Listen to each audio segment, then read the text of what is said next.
Quarteto Fantástico Primeiros Passos teve muito mais cortes do que parece. Por exemplo, o Johnny Storm iria para um planeta totalmente diferente nesse filme. Teríamos a presença dos super macacos e o Fantasma Vermelho.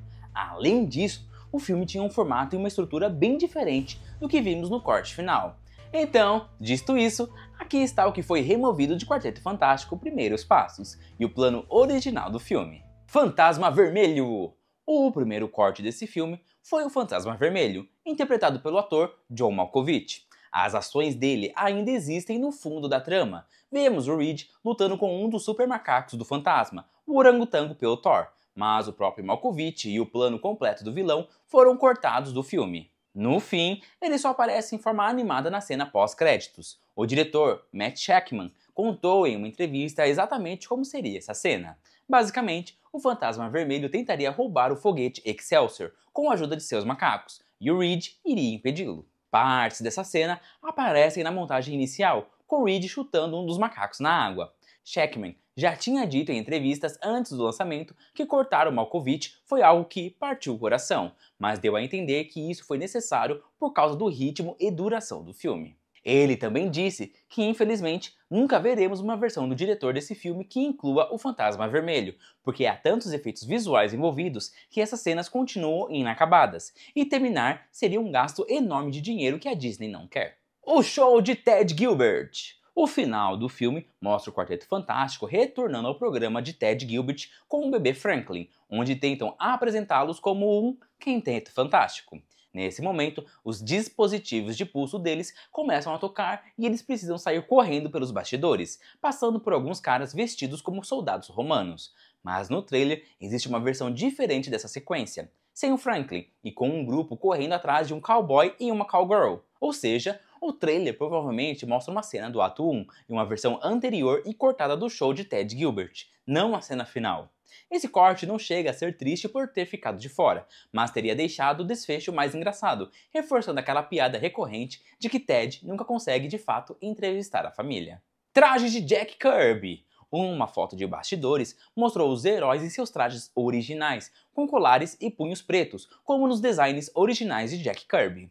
Esses trajes foram substituídos pelos que vemos no filme, com colares e punhos brancos. No quadrinho Prelúdio dos Quarteto Fantástico, essa foi a primeira versão dos uniformes que eles usaram. E se você olhar bem, nós vemos esses trajes rapidamente na montagem de abertura do filme, quando estão lutando contra o Giganto e depois em cenas deles salvando os funcionários de uma empresa enquanto o Homem-Topeira atacava o prédio. O traje final ficou lindo, mas ter mais cenas com o traje clássico também seria impecável. O que vocês acham? Todo domingo às 7 em ponto. Esse talvez tenha sido o corte mais surpreendente do filme. O tour de imprensa pelo edifício Baxter, inspirado pelo famoso tour de Jack Kennedy pela Casa Branca renovada, foi algo que a Marvel Studios postou literalmente todos os domingos às 7 horas nas redes sociais, de fevereiro até julho deste ano. Eles transformaram isso em um meme, e aí não colocaram no filme. Além disso, havia algumas filmagens caseiras com uma câmera de 60mm feitas em uma dessas jantas em família. Parece ser o dia de ação de graças nessa filmagem, que foi divulgada como material promocional, mas não entrou no corte final. Esse é mais um exemplo de algo que fazia parte da montagem inicial, mas foi cortado por questões de ritmo. Um par para Ben Green. A cena seria um programa de TV onde tentariam arrumar uma namorada para ele no maior estilo Vai Dar Namoro. Essa cena também faria parte do filme original, mas foi cortado porque quebrava o ritmo do filme. Essa teria sido uma das primeiras coisas filmadas. Ela ficou no filme por tempo suficiente para que terminassem de fazer os efeitos especiais no Ben, e teria dado mais contexto ao coisa como um romântico que sofre com dificuldade de se conectar com mulheres por causa de sua forma física. Sue e Ben. Havia uma cena nos trailers em que Ben e Sue estão juntinhos no sofá do lounge do edifício Baxter e ele dá um tapinha carinhoso no braço dela. Esse seria o momento mais profundo sobre a relação dos dois, depois da primeira vez em que ele percebe que Sue estava grávida. Isso traria mais clima dos quadrinhos, onde há sutis indícios do amor não correspondido de Ben por Sue. Reed e Sue na cama. No filme, vimos Reed e Sue deitados conversando sobre ele fazer um traje especial maior, comentando sem querer sobre o novo corpo de grávida da Sue. Mas o trailer mostrava que a cena original também tinha outra fala que era: antes de subirmos pela primeira vez, você não conseguia ficar invisível. Ben não era uma rocha e Johnny nunca pegava fogo. E ela respondia: bem, sempre foi uma rocha. Johnny é Johnny e eu estou bem aqui. Os fãs amaram essa cena e ficaram desapontados quando perceberam que não estava no filme. Mas, sendo sincero, se eu não tivesse analisando trailer por trailer, eu também nem teria notado. E provavelmente é por isso que cortar essa cena e várias outras cenas foi justificável. Quase todos esses cortes estavam na primeira meia hora do filme. Isso mostra que o estúdio pediu para o Matt Shakman chegar ao Galactus mais cedo. E mesmo com os cortes, ainda sentimos que Galactus demorou um pouco para aparecer.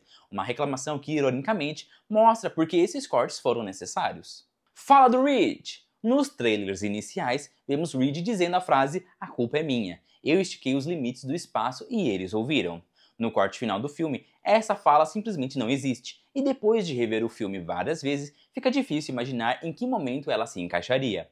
Após a chegada da surfista prateada, Reed entra em um estado de curiosidade otimista, aparentemente confiante de que consegue lidar com o que quer que o surfista estivesse alertando. Ainda assim, essa fala provavelmente aconteceria logo após o Quarteto Fantástico retornar da missão galáctica, naquele trecho em que Reed está tomado pela culpa.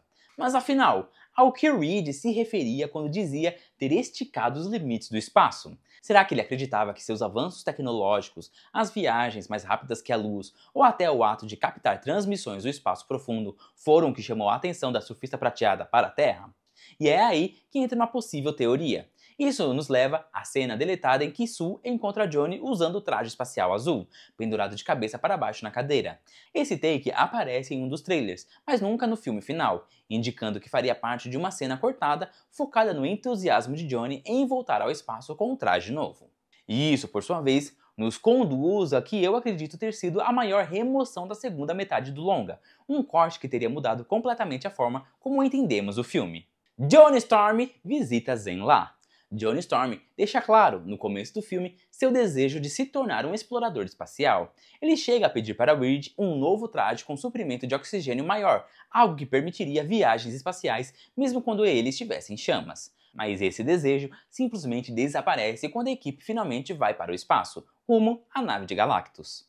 Johnny não comenta mais nada sobre isso. Em vez disso, todo o foco dele passa a ser decodificar as mensagens vindas do espaço profundo. Ou seja, havia um arco bem definido mostrando que Johnny queria, mais do que qualquer outro membro do grupo, se tornar um viajante espacial. Mas a segunda metade do filme abandona completamente essa ideia depois que eles chegam ao espaço. E aí fica a pergunta, por que gastar tanto tempo estabelecendo esse objetivo no começo do filme se o filme não desenvolve a recompensa desse arco?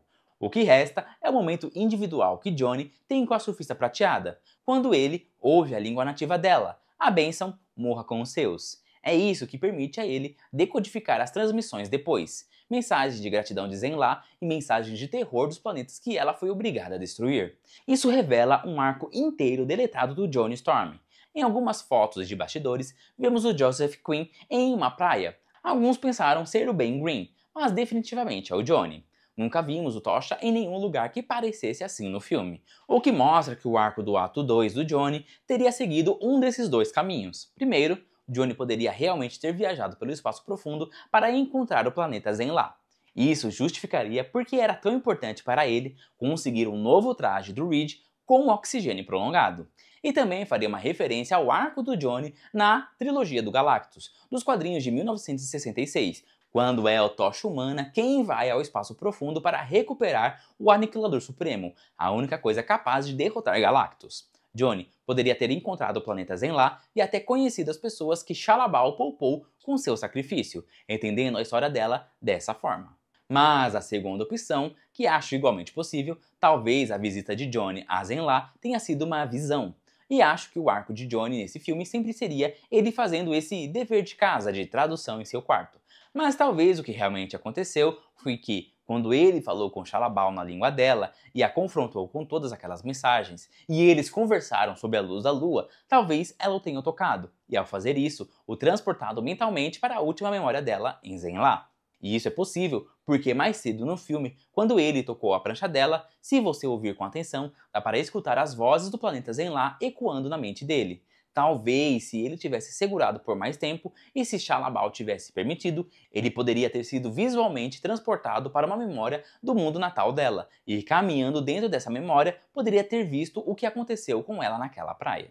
Muitas das cenas de Zenlá são filmadas como se fossem um ponto de vista, como se alguém estivesse observando tudo acontecer. Então, sendo aquilo uma visão ou um lugar onde o Johnny realmente esteve, existiu claramente uma versão do filme em que levaram Joseph Quinn, no traje do Quarteto Fantástico, para uma praia.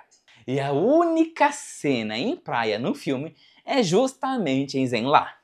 Além disso, Johnny é o único personagem que sozinho aprende o passado de Shallabal em Zenlá. Isso reforça ainda mais a ideia de que ele deveria ter tido um arco mais direto ligado àquele planeta. Voltando à fala do Reed. Voltando à fala removida do Reed, eu estiquei os limites do espaço e eles ouviram. Essa frase pode ter sido dita para o Johnny depois que ele voltou de Zenlá. Johnny poderia ter contado que o povo de Zenlá já tinha ouvido falar de Reed Richards e de seus feitos.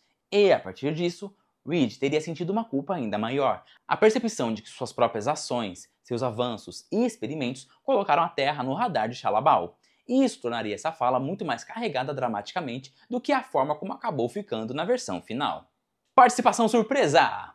Durante as gravações do filme, vazou uma foto do set na Espanha mostrando um ator sendo levado completamente coberto, o que gerou várias teorias. Na época, muita gente especulou que poderia ser uma participação especial de Ioan Gruffudd, o que, claro, não era o caso. Agora sabemos que a pessoa misteriosa na foto era Ralph Ineson, e que a cabeça coberta provavelmente era para esconder a maquiagem facial ou as próteses do Galactus. A produção claramente não queria que os paparazzis registrassem o visual antes da hora.